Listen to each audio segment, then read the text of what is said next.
why did Harry put out his press release at exactly the same time William was the focus of global attention? We're just doing it the same way that we would want if we were employees of it, right? I was really ashamed to say it at the time and ashamed to have to admit it to Harry, especially because I know how much loss. So here's the part no one's daring to whisper out loud. While Meghan was busy giving interviews, writing heartfelt books, and building her public image, Prince William was quietly playing a completely different game. And I don't mean family drama or public feuds. This was chess, royal chess. Every move carefully planned behind the ancient walls of the palace. No cameras, no public statements, no hints in the tabloids. Just pure strategic planning, the kind that could reshape Meghan's entire world with a single royal signature.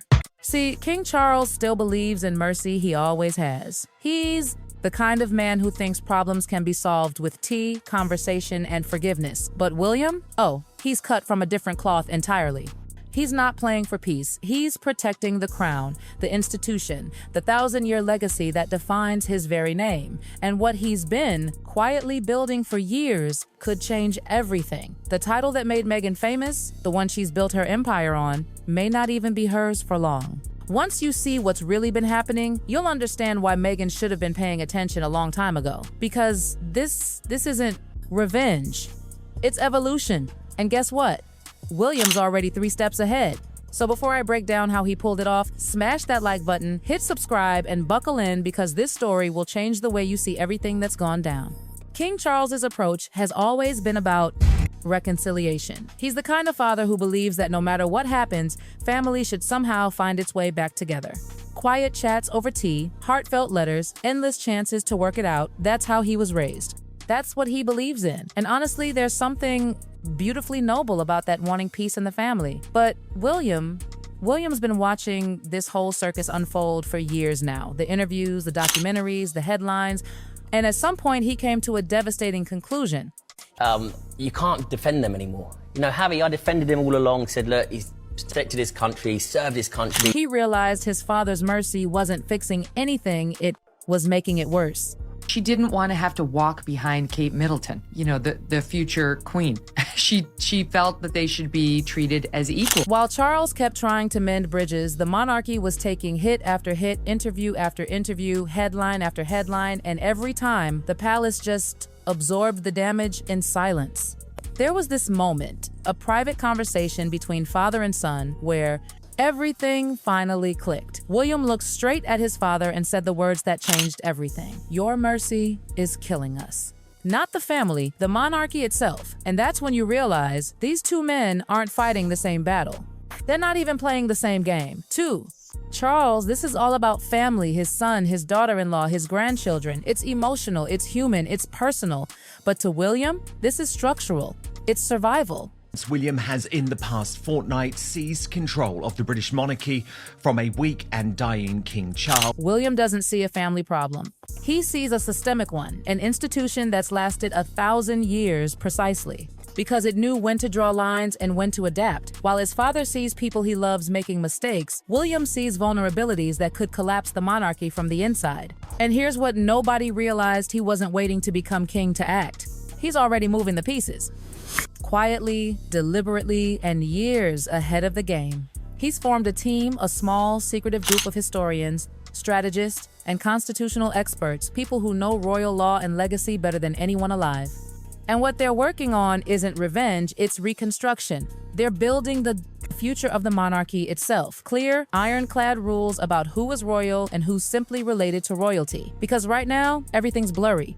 It's built on tradition, assumption, and we've always done it this way. William wants none of that. Prince William, His Royal Highness the Prince of Wales, can be very angry, and rightly so, many say, behind the scenes. He wants it locked down, crystal clear, impossible to twist. His endgame is shockingly simple. Give the next monarch himself the unquestionable power to decide who's in and who's out. No feelings, no family pressure. Just a rule. If you serve the crown, you stay royal. If you walk away from the title too. That's his. the philosophy in one line. Right, Harry reignites war with William, blindsiding his brother with announcement of a Toronto trip. If the crown means everything, it can't mean anything to everyone. Exclusivity is the crown's real power. If everyone's a little bit royal, then nobody truly is. And that's the brilliance in his thinking. It's not about cruelty or spite, it's about preservation. The monarchy's magic lies in its rarity, and William knows that better than anyone. We don't go back to some of the practices in the past that, Harry and I had to grow up in. I think it's safe to say that change is on my agenda. He's not trying to punish his brother or his sister-in-law. He's updating a 1,000-year-old system like restoring a castle, not demolishing it. Keep the foundations that matter, fix the parts that don't. That's his mindset. And from where he stands, that means drawing lines his father never could. So, what exactly has William's secret team been crafting all this time? Because, make no mistake, this isn't theory. There's an actual blueprint. They're writing a formal document, a framework for the monarchy's future, a set of rules defining once and for all what royal truly means. Right now, titles are messy, old-fashioned, based on outdated bloodline formulas from centuries ago. But William? He's flipping that script entirely. Right now, the entire royal status system runs on tradition, on dusty, old rules and vague assumptions. But William? He's rewriting that. He wants the whole thing to operate on a single principle: service. If you serve the monarchy, you keep your titles, your HRH, your privileges. But if you decide to step back to chase Netflix deals, brand partnerships, and his personal projects, then fine, that's your choice. But the royal title doesn't follow you out the palace gates. It stays where it belongs with the institution. The philosophy is brutally simple. You can't have it both ways. You can't cash in on royal glamour while walking away from royal duty. And honestly, when you think about it, he's right. His advisors have spent years researching how other monarchies handled this same problem. They've studied Denmark, Sweden, and the Netherlands, the countries that trimmed their royal families without losing their magic. Because there's one rule: in royal survival, evolve before you're forced to. William's framework is built to last 100 years, and at the heart of it all is one ancient but devastatingly powerful tool that hardly anyone outside palace circles even knows about. It sounds boring, like paperwork, but it's a nuclear button in royal terms. It's called letters patent. One royal document, one royal signature, and just like that, the rules of who's royal and who isn't change overnight. It's been used before, most famously in 1917 by King George V. Back then, he looked around and realized too many distant relatives were calling themselves princes and princesses. It diluted the crown. So, he signed a letters patent that instantly cut the list down. No debate, no drama, just poof, titles gone. And here's the kicker: that power still exists. Any reigning monarch can do the same thing today. So what? Has William done? He's already had a new version drafted, quietly sitting in a secure vault at Kensington Palace, a fresh, updated letters patent, ready to go the moment the time is right. Its wording is simple but lethal. Only working royals, people actively serving the crown full-time, get to alto evermentis, keep their titles and official royal status. Everyone else? Family, yes. Royal, no. Imagine what that means for Meghan, because the moment that paper gets signed, everything changes. No debates, no votes, no court appeals. Just a stroke of the pen, and suddenly, Duchess of Sussex isn't an Omer official title anymore. Her entire public identity, the brand she's built, would be reset. Because let's be honest, Meghan's empire doesn't run on Hollywood. It runs on one word: Duchess. Every introduction, every production deal, every luxury brand partnership, it all leans on that royal association. Archetypes with Meghan, Duchess of Sussex. That's the brand power. That's what makes her different. But remove that title, and suddenly, she's just another celebrity in a city overflowing with celebrities. And that's not just a theory. Insiders are already whispering that top. Production companies, streaming platforms, and PR agencies have started quietly reassessing her market value. Not out of cruelty, just business. Because Hollywood doesn't pay for personality alone. It pays for access, status, and exclusivity.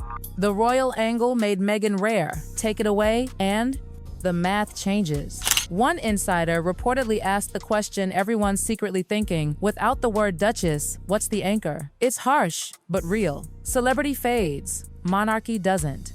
A royal title gives legitimacy, not just fame, and that's something no brand deal can replicate. Now, Here's the truly savage part. This whole thing could happen quietly. No public fight, no official statement, just a subtle update in palace records, and suddenly, the title disappears from public usage. The crown wouldn't even need to explain.